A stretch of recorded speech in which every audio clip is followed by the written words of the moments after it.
Vitamin C पाया जाता है। ध्वनि की तीव्रता मापने वाला यंत्र क्या कहलाता है? तो ऑडियोमीटर कहलाता है। ध्वनि की तीव्रता मापने वाला यंत्र क्या कहलाता है? ऑडियोमीटर कहलाता है। दूध का खट्टा होना किसके द्वारा होता है? तो यह जीवाणुओं की वजह से होता है। वहीं देखिए अगले प्रश्न को, तो श्वेत प्रकाश के वर्ण क्रम में प्रिज्म द्वारा सर्वाधिक विचलित होने वाला कौन सा रंग है? तो बैगनी रंग जो होता है वह सर्वाधिक विचलित होता है। वहीं अगले प्रश्न को देखिए, तो रेफ्रिजरेटर में प्रशीतक क्या होता है? तो फ्रीओन होता है। दूध से दही बनने में कौन सा बैक्टीरिया सहायक होता है? तो लैक्टोबैसिलस नामक जो बैक्टीरिया है वह दूध से दही बनाता है। लैक्टोबैसिलस। किस अंग के कार्य न करने पर डायलिसिस किया जाता है? तो वृक्क यानी किडनी जब काम नहीं करता है तो खून साफ नहीं होता, इसलिए डायलिसिस कराना होता है। तो वृक्क सही आंसर है। मनुष्य के मस्तिष्क का सबसे बड़ा भाग क्या होता है? तो प्रमस्तिष्क जो होता है सेरिबरम, यह सबसे बड़ा भाग होता है मनुष्य मस्तिष्क का। राइफल चलाने पर लगने वाला झटका किसके संरक्षण का उदाहरण है? तो यह रेखीय संवेग के संरक्षण का उदाहरण है। प्रयोगशाला में सर्वाधिक जीन का संश्लेषण करने वाला वैज्ञानिक कौन था? तो यह हरगोविंद खुराना थे। चंद्रमा पर वायुमंडल न होना के पीछे क्या कारण है? तो वहां सभी गैसों का वर्ग माध्य मूल वेग उसके पलायन वेग से अधिक है।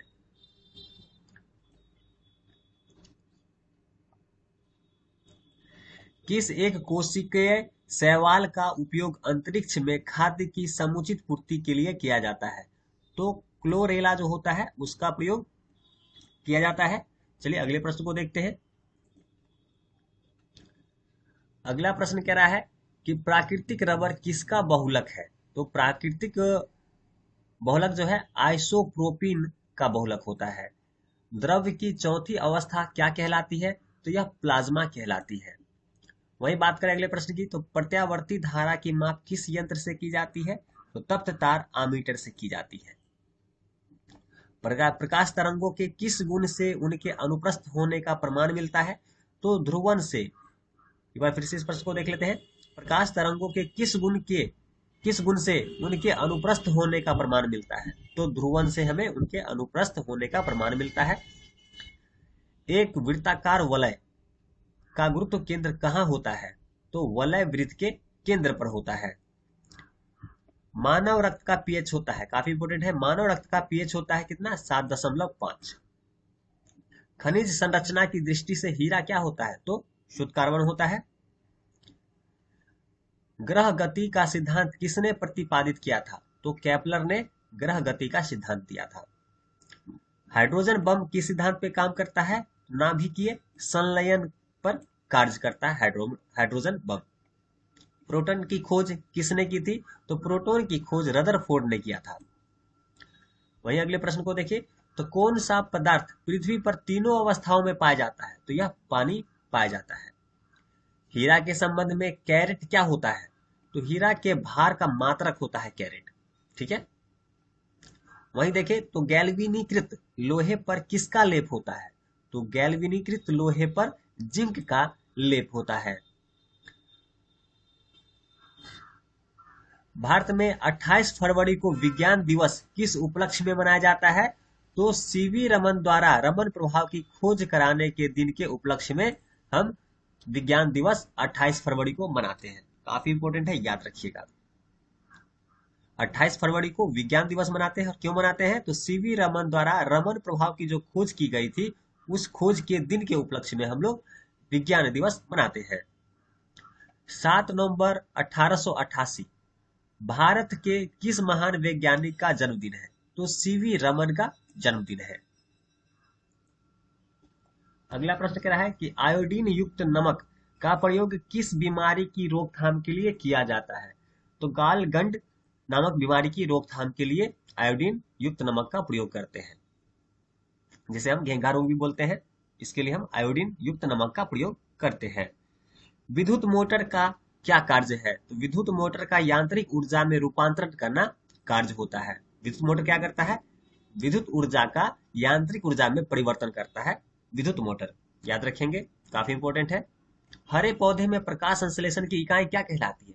तो क्वांटासोम कहलाती है। ध्यान दीजिएगा, पौधों में प्रकाश संश्लेषण की इकाई क्या कहलाती है? तो वह क्वांटासोम कहलाती है।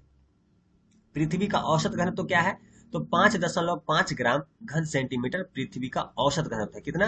पृथ्वी का औसत घनत्व क्या है? 5.5 ग्राम घन सेंटीमीटर। चलिए अगले प्रश्न को देखते हैं। सूर्य सदैव पूर्व में निकलता है क्योंकि पृथ्वी पश्चिम से पूर्व की ओर घूमती है। पृथ्वी अपने अक्ष पे पृथ्वी अपने अक्ष पे पश्चिम से पूर्व की ओर घूमती है, इसी वजह से सूर्य हमेशा हमें पूर्व से निकलता हुआ दिखाई देता है। पौधों में वाष्पोत्सर्जन दर के निर्धारण के लिए किस यंत्र का उपयोग किया जाता है? तो पोटोमीटर नामक यंत्र का उपयोग किया जाता है पौधों में वाष्पोत्सर्जन दर को मापने के लिए या निर्धारित करने के लिए। रेड लेड का रासायनिक सूत्र क्या है? तो रेड लेड का रासायनिक सूत्र Pb3O4 है।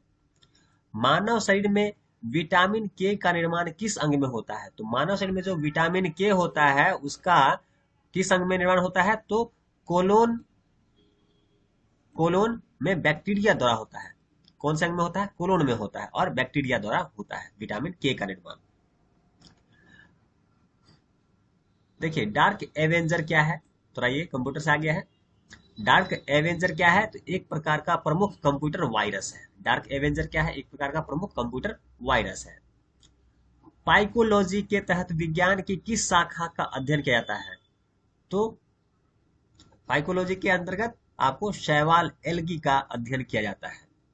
पाइकोलॉजी के तहत शैवाल एल्गी का अध्ययन किया जाता है। किस विटामिन में कोबाल्ट पाया जाता है? तो विटामिन B12 में कोबाल्ट पाया जाता है। काफी इंपॉर्टेंट है, याद रखिएगा। मेनिनजाइटिस नामक रोग शरीर में कौन सा अंग प्रभावित हो जाता है? तो जो मेनिनजाइटिस होता है उससे मस्तिष्क प्रभावित होता है। आप वीडियो में कंटेंट देख ही रहे होंगे, काफी इंपॉर्टेंट है, एक एक लाइन एग्जाम की दृष्टि से महत्वपूर्ण है। तो आपके लिए हम इतनी मेहनत कर रहे हैं और आगे भी इसी प्रकार से मेहनत करते रहेंगे और ऐसी इंपॉर्टेंट प्रश्नों के साथ वीडियो में हम लोग मिलते रहेंगे। इसके लिए अगर आपको लगता हो कि वीडियो आपके लिए थोड़ी भी सहायक है तो वीडियो को लाइक अवश्य कीजिएगा ताकि हम और अधिक आपके लिए मेहनत कर सकें। साथ में चैनल सब्सक्राइब अवश्य कर लीजिएगा ताकि आने वाले वीडियो का नोटिफिकेशन वीडियो आपको मिलता रहे। तो चलिए अगले प्रश्न को पढ़ते हैं। मानव शरीर में रक्त का थक्का नहीं बनने का प्रमुख कारण है? तो हिपेरिन की उपस्थिति है, इसी कारण से शरीर में रक्त का थक्का नहीं बनता, हेपेरिन की वजह से। चाय बनाने के लिए विद्युत द्वारा केतली में पानी किस विधि द्वारा गर्म होता है? तो यह कन्वेक्शन द्वारा होता है। वृद्धों के चिकित्सा शास्त्रीय अध्ययन को क्या कहा जाता है? तो गैरियाट्रिक्स कहा जाता है। हाइपोग्लाइसेमिया नामक रोग रक्त में किसकी कमी से होता है? जब ग्लूकोज की कमी होती है तब यह रोग होता है, ग्लूकोज की कमी की वजह से। HTLV2 नामक वायरस से कौन सा रोग फैलता है? एड्स फैलता है। HTLV2 याद रखेंगे, HTLV2 की वजह से एड्स नामक रोग फैलता है। मानव शरीर में सबसे छोटी ग्रंथि है तो यह अपना प्यूटरी ग्रंथि है, जिसे हम मास्टर ग्रंथि भी कहते हैं। एंजाइम मूलतः क्या है? तो एंजाइम मूलतः प्रोटीन होता है। एंजाइम क्या होता है? मूलतः प्रोटीन होता है। पित्त का निर्माण शरीर के किस भाग में होता है? तो यह यकृत में होता है। पित्त का निर्माण यकृत में होता है। अगले प्रश्न को देखें तो कृष्ण छिद्र, जिसे हम ब्लैक होल कहते हैं, सिद्धांत को प्रतिपादित किया था। तो एस चंद्रशेखर ने इस सिद्धांत को प्रतिपादित किया था। साइनोकोवालामिन क्या है? तो साइनोकोवालामिन विटामिन B12 को कहा जाता है।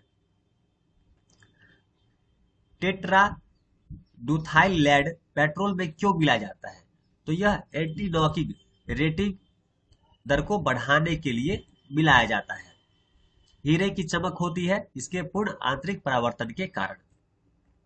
अगले प्रश्न को देखें तो सापेक्षिक आर्द्रता नापी जाती है। तो सापेक्षिक आर्द्रता हाइग्रोमीटर में से नापी जाती है। रेटिना पर बनने वाला प्रतिबिंब होता है। तो जो रेटिना पे प्रतिबिंब बनता है वह वास्तविक, उल्टा तथा वस्तु से छोटा बनता है। रेटिना पे प्रतिबिंब कैसा बनता है? तो रेटिना पे प्रतिबिंब वास्तविक, उल्टा तथा वस्तु से छोटा बनता है। पोलियो का टीका सर्वप्रथम किसने तैयार किया था? तो जोन्स साल्क ने पोलियो का टीका तैयार किया था। गोबर गैस का मुख्य संघटक क्या है? तो गोबर गैस का मुख्य संघटक आपका मीथेन होता है। हरे पौधे में प्रकाश संश्लेषण की इकाई क्या कहलाती है? तो क्वांटासोम कहलाती है। पहले हम लोग पढ़ चुके हैं, याद रखेंगे। न्यूटन किलोग्राम किस भौतिक राशि का मात्रक है? तो यह त्वरण का मात्रक होता है, न्यूटन किलोग्राम। गाइटर नामक रोग शरीर में किसकी कमी के कारण होता है? तो गाइटर नामक रोग शरीर में आयोडीन की कमी के कारण होता है। वायरोलॉजी में किसका अध्ययन किया जाता है? तो वायरोलॉजी में विषाणुओं का अध्ययन किया जाता है, इनकी वायरस का अध्ययन किया जाता है। विटामिन सी का रासायनिक नाम क्या है? तो विटामिन सी का रासायनिक नाम एस्कॉर्बिक एसिड है, याद रखेंगे। सामान्य व्यक्ति का अनुशीलक रक्तदाब कितना होता है? तो 80 मिलीमीटर पारे के। श्वेत प्रकाश के प्रिज्म द्वारा बने वर्ण क्रम में किस रंग का विचलन सबसे अधिक होता है? तो बैगनी रंग का जो विचलन होता है वो सबसे अधिक होता है। कैलोमल क्या होता है? तो मर्क्यूरिस क्लोराइड को ही कैलोमल कहते हैं। कैलोमल क्या है? तो मर्क्यूरिस क्लोराइड। सिंदूर का रासायनिक नाम है? तो सिंदूर का रासायनिक नाम मर्क्यूरिक सल्फाइड होता है, जिसे HGS कहते हैं। झूठा सोना कहलाता है? तो प्रकृति में पाए जाने वाला आयरन सल्फाइड तथा आयरन पायराइट्स जो है, ये आपका झूठा सोना कहलाता है। आयरन सल्फाइड तथा आयरन पायराइट्स। अगले प्रश्न को देखें। तो पैंक्रियाटिक जूस में पाया जाने वाला एंजाइम है? तो ट्रिप्सिन नामक एंजाइम पाया जाता है। वही अगले प्रश्न को देखें। तो आंतों में प्रोटीन को अमीनो अम्ल में अपघटित करने में उत्प्रेरक होता है? तो पेप्सिन एंजाइम जो होता है वह इसके लिए जिम्मेदार होता है। आंतों में प्रोटीनों को अमीनो अम्ल में अपघटित करने में उत्प्रेरक कौन सा होता है? तो पेप्सिन एंजाइम होता है। एस्ट्रो-डी क्या है? एस्ट्रो-डी ब्रह्मांड के विकास का अध्ययन करने वाला जापानी एक्सरे उपग्रह है, जिसे एस्ट्रो-डी कहा गया था। ध्रुव तारा यानी कि पोल स्टार आकाश में एक ही स्थान पर दिखाई देता है, जबकि अन्य तारे नहीं। इसका कारण है ध्रुव तारा का पृथ्वी के घूर्णन अक्ष की दिशा में उपस्थित होना। ध्रुव तारा आकाश में एक ही स्थान पर दिखाई देता है, जबकि अन्य तारे नहीं। इसका क्या कारण है? तो ध्रुव तारा का पृथ्वी के घूर्णन अक्ष की दिशा में स्थित होना इसका कारण है। अगला प्रश्न है कि मनुष्य हृदय में सामान्यतः प्रति मिनट कितनी बार स्पंदन होता है? तो यह 72 बार हृदय धड़कता है। बिल्कुल सही जवाब है इसका। एस्फिग्नोमैनोमीटर नामक यंत्र से क्या नापते हैं? तो रक्तदाब मापा जाता है।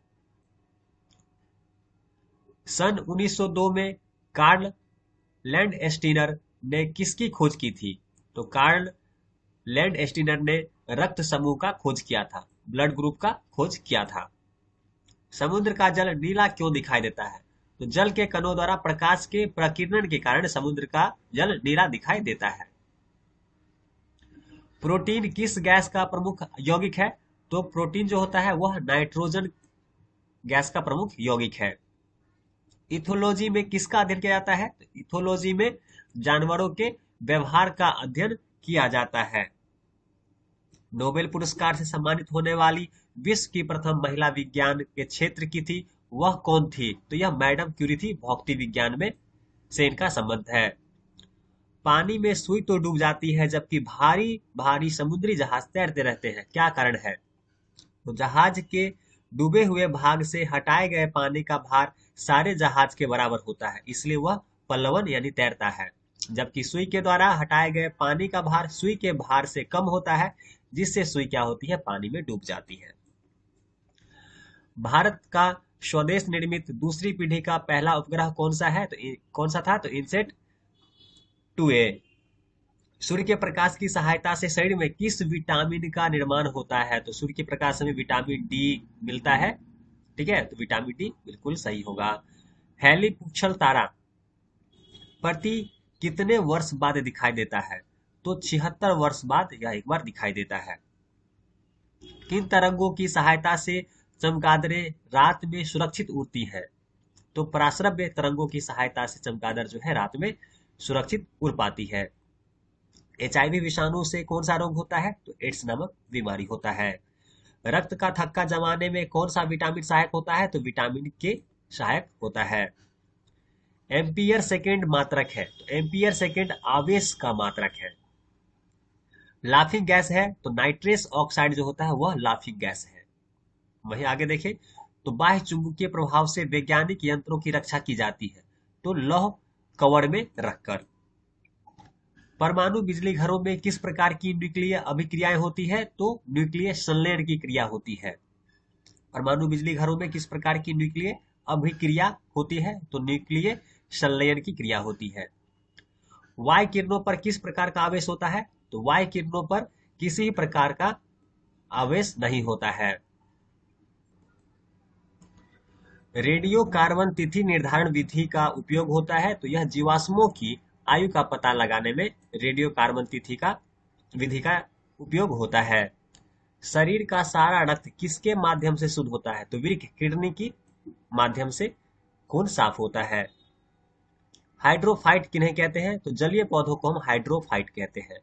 दो समानांतर दर्पणों के बीच रखी वस्तु के कितने प्रतिबिंब बनते हैं? तो ये अनंत प्रतिबिंब बनेंगे। दो समानांतर दर्पणों के बीच रखी अगर कोई वस्तु रखेंगे तो अनंत प्रतिबिंब बनेगा। दो समानांतर दर्पणों के बीच रखी वस्तु का सबसे अधिक चमकीला प्रतिबिंब कौन सा होता है? तो जो दूसरा प्रतिबिंब बनता है वह सबसे अधिक चमकीला होता है। तेल का जल के तल पर फैल जाने का क्या कारण है? तेल का जल के तल पर फैल जाने का कारण है तेल का पृष्ठ तनाव जल की अपेक्षा कम होना। पेंसिलिन का लेड होता है, तो पेंसिलिन का लेड क्या होता है? ग्रेफाइट होता है। वहीं सड़क पर चलने की अपेक्षा बर्फ पर चलना कठिन क्यों होता है? क्योंकि बर्फ में सड़क की अपेक्षा घर्षण कम होता है। तो इस प्रकार से हमने 100 से अधिक प्रश्नों को आज की इस वीडियो में पढ़ा है। उम्मीद करता हूं यह आपके काम आएगी और एग्जाम में आपके लिए सहायक सिद्ध होगी। तो ऐसे ही महत्वपूर्ण प्रश्नों के साथ अगले वीडियो मिलते हैं। तब तक चैनल को सब्सक्राइब कीजिए। वीडियो पसंद आया हो तो वीडियो को लाइक अवश्य कीजिएगा। तब तक वीडियो देखने के लिए आपका धन्यवाद।